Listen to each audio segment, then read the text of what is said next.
Hi, my name is Tori Shendel-Cox, and I'm the Virginia G. Schrader Curator of Art at the Evansville Museum. And here we have Dr. James MacLeod with us, and he's going to tell us some interesting professional insights of what he's been doing and what it looks like. So, James, thank you for your time today.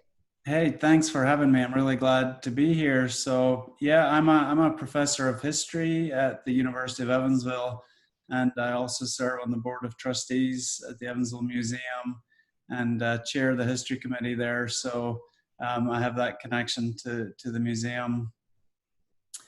And you know, I think I feel really. I often joke about it that I have a job that is one of these jobs where you would do it for nothing. I probably don't want that to be broadcast on the World Wide Web, but you know, it's, I think being a professional historian is a really, for me anyway, is the perfect job, because it's a combination of many different things, all of which most of the time are really a good place to be. Teaching first and foremost. I think I've often joked that it's great to be paid to force young people to read books and think about important issues and learn to think about these issues and then, you know, construct arguments about them and so on, and really just the privilege it is to get to spend your life in an environment where education is valued, where it's the primary purpose of the institution that you work at, and to spend your life surrounded by people of all ages who are smart, you know, your colleagues, administrators and professors and so on. And then the other part of your life is spent with people who are mostly aged 18 to 22, mostly smart and mostly who want to be there and mostly interested in the stuff that you're interested in. And that's great. You know, it's every year we all get a year older, but they're always, you know, there's always a whole bunch of new 18-year-olds showing up. And it's really, I think it's tough to think of something that would be more fun than doing that. Mm-hmm. And then on top of the teaching stuff, you get to be a historian, which is really terrific as well. And, you know, I think probably, you know, as in your profession, Tori, and every profession, everybody's path is a little bit different. My path definitely is unique in that I was educated in Scotland and thought my PhD was in Scottish religious history, 19th century Scottish religious history. And if I'd stayed in Scotland, that's probably what I would have spent my life studying and teaching about. Certainly 19th century, I would probably have ended up knowing more and more about less and less. Mm-hmm. And then because I ended up getting hired by the University of Evansville to teach at their English campus, Harlexton College, 26 years ago, which is terrifying to contemplate. You know, I ended up having to tweak my kind of historical interests, I suppose. I kept working on and writing on 19th century history for a while, but then when I moved to Evansville in the late 90s, I was again pretty unusually given an opportunity to kind of remake my research agenda. Mm-hmm. And the single thing that I was more interested in than anything else in the world was the First World War. So I was able to kind of change myself into a World War I historian, and I did a lot of research on particularly the art associated with the war, particularly memorialization. So that was just really great. I was able to construct a class that was focused on that. So there were generations of UE students who ended up learning, you know, far more about World War I memorials than they ever wanted to learn. But it's one of the, excuse me, one of the great joys of my life is periodically I'll get a postcard or someone will send me a photo of a World War One memorial from some part of the world that they've visited, and they'll be like, "Oh, I was walking down the street and I saw this and I thought of you, Dr. MacLeod." So that's pretty cool. So I kind of made that move from researching Scotland of the 19th century to researching the First World War. And then over time, again, just being located in Evansville and a long way away from Europe, and I realized that it would probably make more sense to be more focused on local history. And I really had to, that was a huge attitude adjustment for me, because I think maybe like some people, unfortunately, I would confess that I kind of looked down my nose a little bit at local history. I thought, it was relatively unimportant. And now I've completely changed my point of view to think that really local history is the foundation on which everything else is built. And so over the last maybe 6-7 years, I've become a local historian, and my last research projects have all been focused on Evansville, and I couldn't be happier about that. And I think the reason for that is that I think being a local historian is tremendously satisfying, because you have a kind of built-in audience. I've done lots of lectures and talks about the First World War, for example, and people are interested in the First World War, but people feel pretty disconnected. Even if I was doing it in Europe, I think 100 years ago, people are maybe less connected to it than they once were.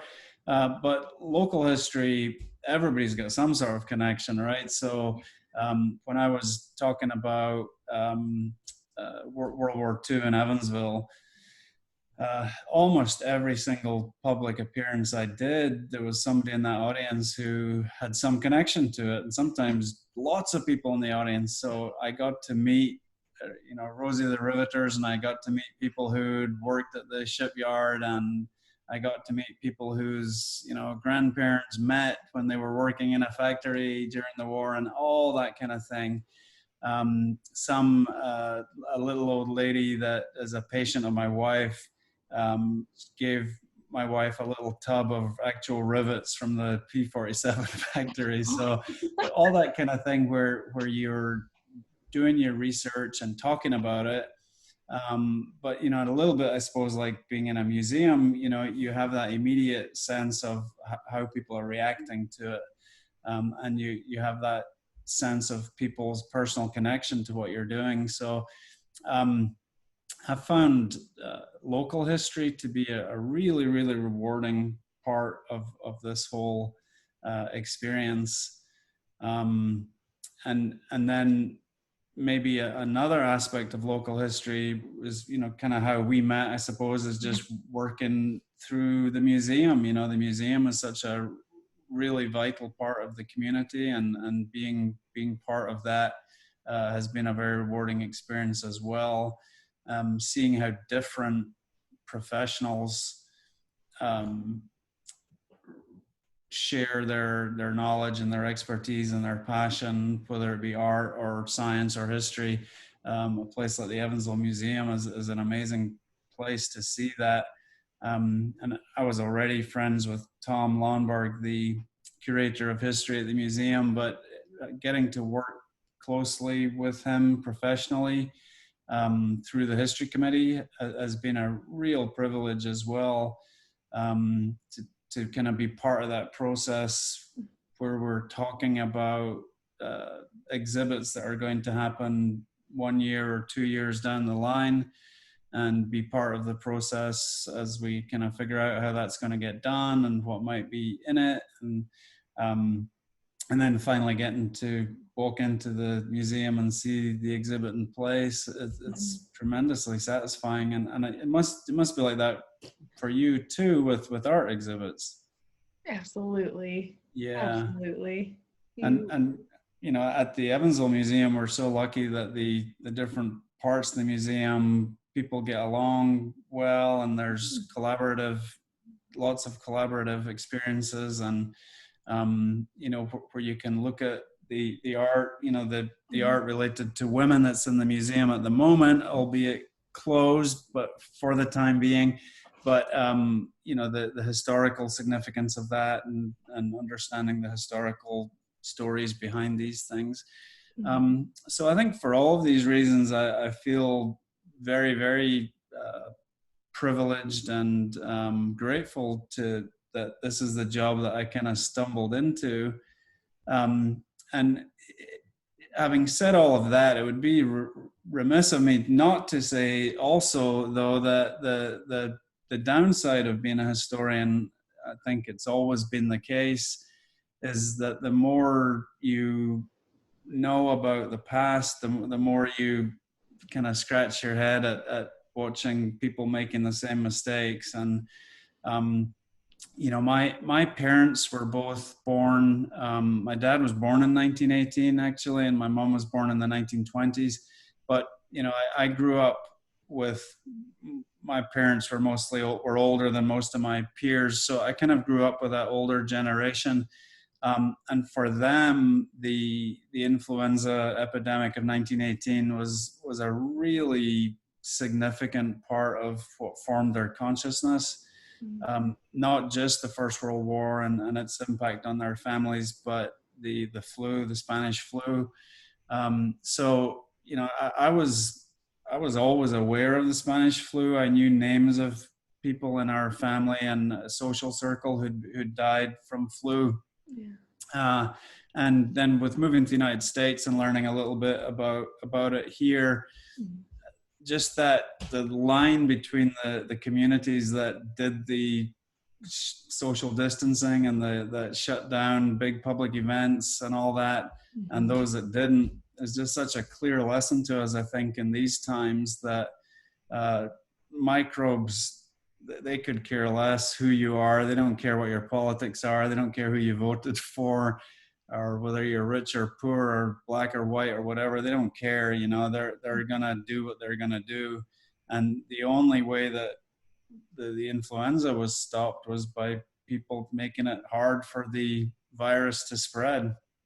And I fear, obviously we just heard from the governor again today, but I fear that people are not taking the lessons seriously enough today. Some of the same mistakes have been made today, and it's just as a historian, you're just kind of thinking, man, if you spent 10 minutes reading about the 1918 pandemic, you would have a pretty decent sense of what you should be doing here today. So I think us talking on a either end of a computer screen as we're doing the right thing here, and I wish more people just learned the lessons of history and followed them. Wow, absolutely.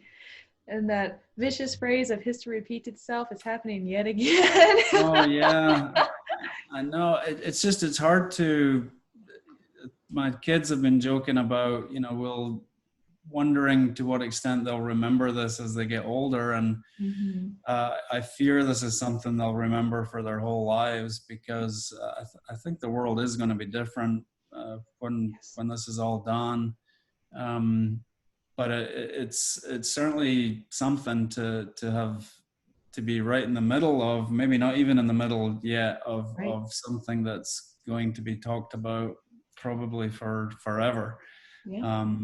And at least until the next terrible pandemic comes along. But it's also, I think, it's tremendously interesting to be watching what's happening. And I mean, I also, you see people doing stuff, making music, and even in our neighborhood, all the local kids are creating art on the sidewalks with sidewalk chalk for people who are walking. And I think from the point of view of a curator of art, I'd be really interested to see what artists do with this experience. As we look back on it, we'll probably see people whose art changes because of these experiences, and Same with writers and creative people of all kinds. They'll produce amazing things as a response to this, but when you're right in the middle of it, it's kind of hard to see that that's happening. Yeah, no, absolutely. But at least, so this is one thing that I'm grateful for, in conjunction to the 1918 influenza, is we do have this beautiful community called technology. And what I've been Yeah. able to see from my colleagues and artists that I've known, um, geez, from all the gallery work I used to do, the artwork that they're producing right now, it's truly beautiful. Mm-hmm. To see their interpretations of the outdoors since they're not allowed to go to it, just the colors, the palettes, the dialogue with the work itself. Again, it's not probably the best choice of words to say it's been creatively thrilling for me to watch and document, but really it has, and it's opened up Mm-hmm. to some unique opportunities to create exhibitions, videos, blogs, and dialogue of what's going on right now. Right. It just Yeah. I sparked so mean, much curiosity. yeah, me too. And I think it's really fascinating that while we are physically apart, that we now do have this ability to be together. Lots of families using resources like Zoom or Google Meetup or whatever to have family time, and that sense that you can hear voices from Spain and Italy and Iran and South Korea and so on, and kind of get a sense of folks' experiences in a way that wasn't remotely possible 100 years ago. And if you go back longer than that to the Black Death in the 14th century, when I've often wondered what that must have been like, just these vague rumors, coming into port cities about things that people had seen in these other places.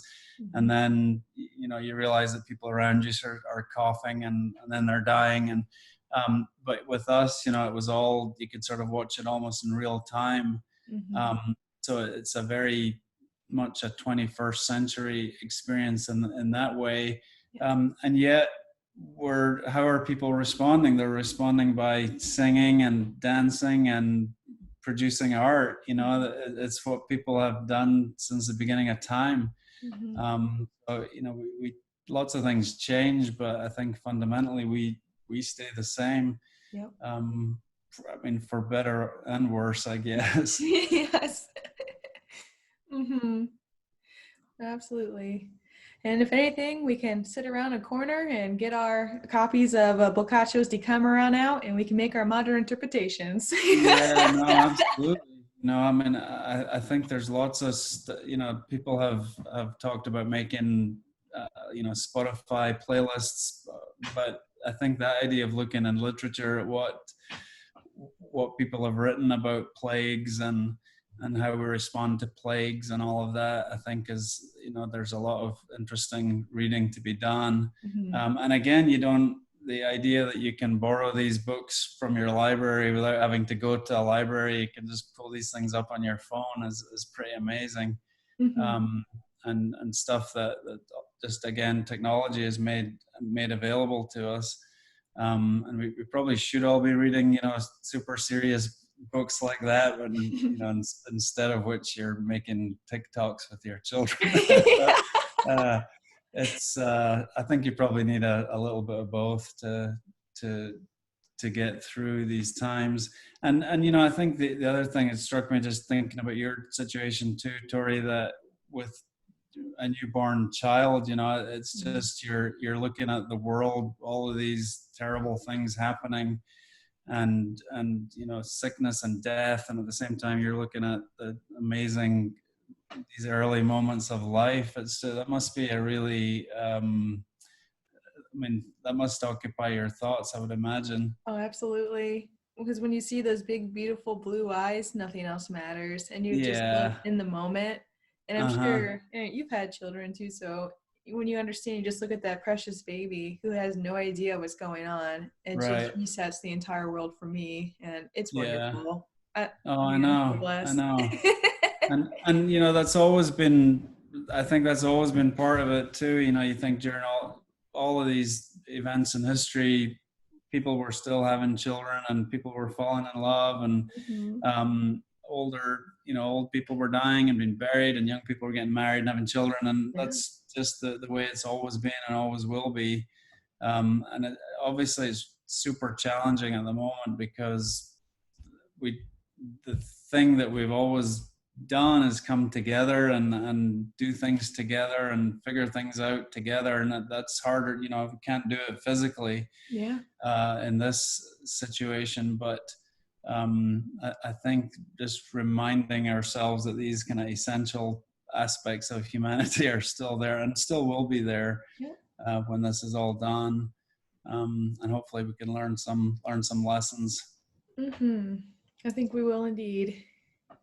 Well, is there anything But else you'd like to share with our viewers? I don't think so. I mean, I think just urging people to abide by the directives that they're getting, and to drink lots of water and wash their hands Hmm. frequently, and that however long it takes, this will end at some point, and then to appreciate the not just the close community of your family, but to appreciate the awesome community that we have here, Yes. and to support small businesses, and to support organizations like the Evansville Museum, which have got people through a lot of bad times before, and will do again, but will certainly need our help as well going forward. So I Hmm. would just urge people to do these things. Absolutely, and that's great words of wisdom. But thank you again for your time today, and we look forward to hearing more about your research and what you do in the community. Always love seeing you at the museum. So again, this is Well, an thank you, Evansville Tori. recording, and I definitely appreciate your time. So bye for You now. bet. You're welcome. Bye bye.